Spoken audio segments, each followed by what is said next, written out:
All right, so this spot right here, that is the memorial to the two officers that were involved in the axe murder incident. In the end, we did wind up cutting down the tree because we said, you know what, you're going to kill our people, then we're going to cut down this tree. So the whole thing actually started because this North Korean officer was like, you can't trim this tree down. It was planted by our glorious supreme leader.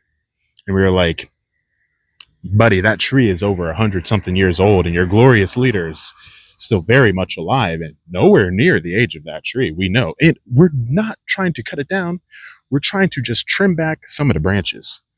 Again, per the agreement of our two nations, right? South Korea was saying this, and the Americans, us, were also like, yeah, per this agreement, as signed by your supreme leader, by all of the UN, this tree needs to be trimmed.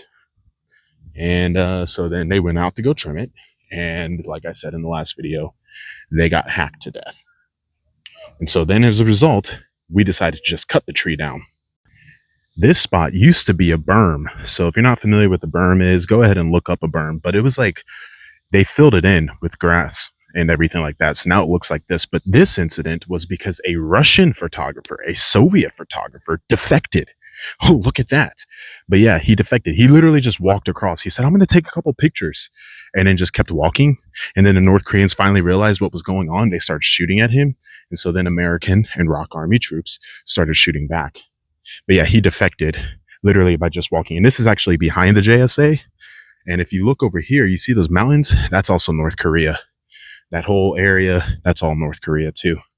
But yeah, this is actually behind the JSA, behind our blue building. So this is South Korea side. And he walked all the way into those trees and was back behind there when they started shooting at him. And now as we cut to the modern day, do you see the little road barriers there? Those little road barriers, if you don't recall, there was the North Korean soldier that defected only a couple of years ago, the one who had all the parasites inside of him. Yeah, ever since that happened, they put those in to prevent people from driving vehicles and defecting because, you know, the North is so great. And in this picture here is just another zone that shows you that they have mines. They believe this entire bridge has been mined, and that bridge right across the other side is North Korea. And I say all this because I'm getting real sick and tired of people sitting here thinking, there's going to be a part 4 coming, but thinking that the US, along with South Korea, started this